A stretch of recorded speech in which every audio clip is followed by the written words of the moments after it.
I'm in the middle of a hat challenge wherein I'm knitting a long strip of hats based on the suggestions for the things that my Corona group wants to see. I'll tell you how to find out more about that at the end of the movie.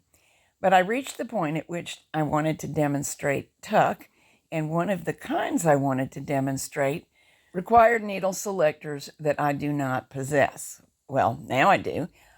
But I wanted every sixth and every fourth needle selectors. I might be able to find a 3D printer making what I want, but I wanted to do this project today. I've always loved making my own tools, and if you do too, you may enjoy this book. It's already a 2-book bundle, and what I'm demonstrating today in the video also has a written version that is being added to the book. So everybody who's purchased it will be notified on Ravelry that they have an extra file.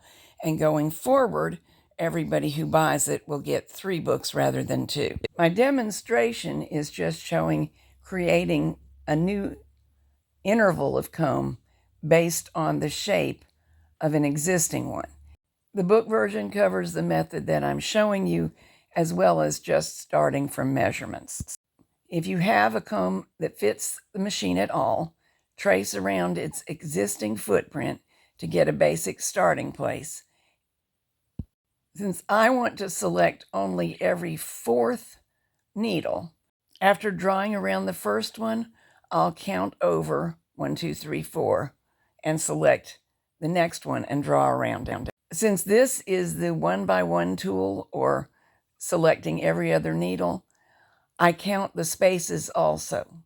So after drawing around the first tooth, skipped 1 space, 1 tooth, 1 space, and drew the next tooth, and that's the one I want. And you might need to place your tooth in what is now a space. This will occur if you are counting over an odd number of needles rather than an even number. I also want an every 6th needle selector, so I'm counting spaces as well as teeth over and determining which ones to draw around and doing them. You don't need very much space past the last tooth, and we're not accustomed to working with a comb that has very much space after the last tooth, so I recommend trimming any excess beyond where we can fit a selector tooth off.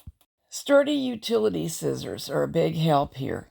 I'm using my Pampered Chef ones, and they're doing a super job. Trim as neatly as you can around both comb shapes. I discovered that it would have been a lot easier on me if I had first trimmed off the edges. This is my OxyClean container's lid. I'll enjoy using the purple, and it's a good, sturdy plastic. So you be smarter than me. Trim off the bumpy edges that allowed it to lock to the OxyClean container first. And then when we get to outlining the teeth, I think it's best to go straight across, then snip inward, and then go across between every tooth at the base of the teeth level. A couple of things to remember. We really want those teeth to be even across the bottom, so check and make certain that they don't rock. That way we'll be sure of engaging each needle butt without a problem. Also, tracing is not exactly an exact science when you're using a Sharpie marker, which is what will write well on a plastic surface. So your line may be thicker than you really need. Ideally, we want to keep every interval, in this case 9 millimeters, exactly like the needle spacing.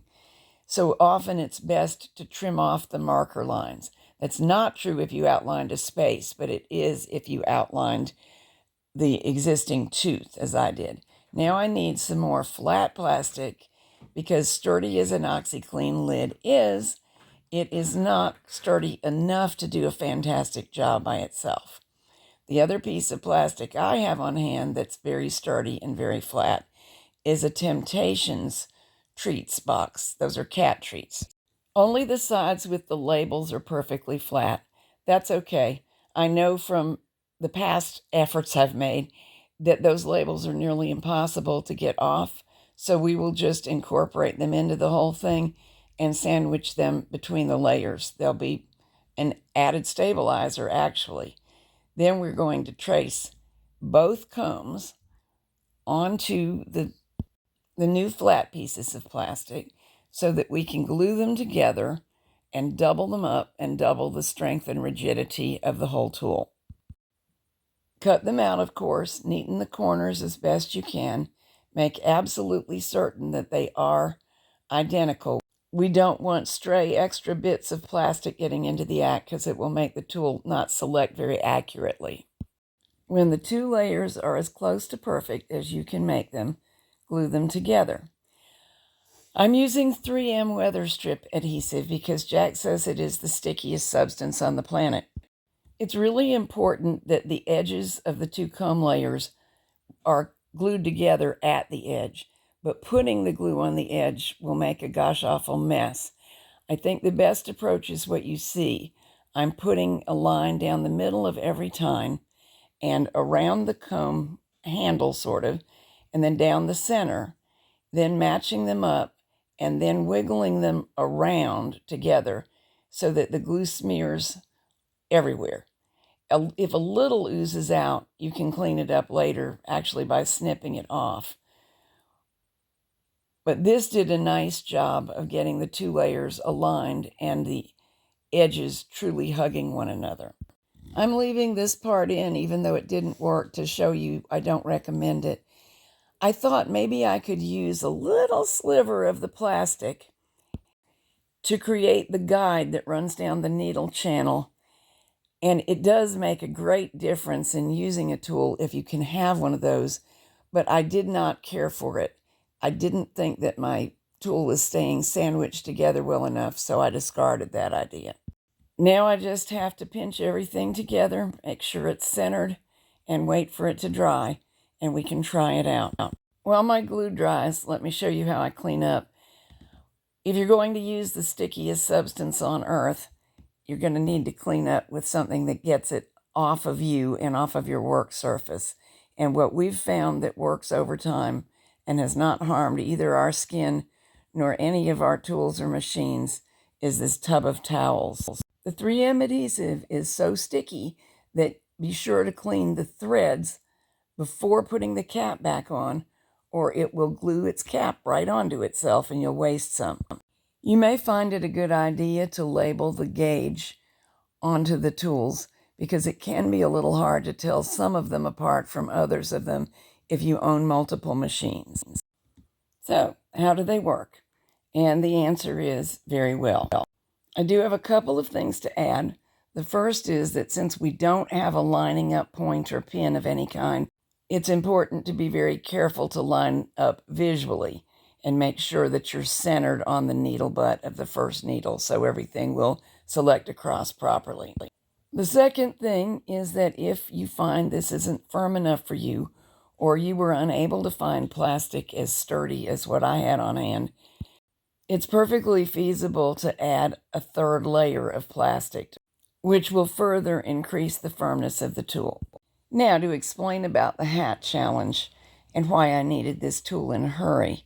My Corona group and I are playing a game.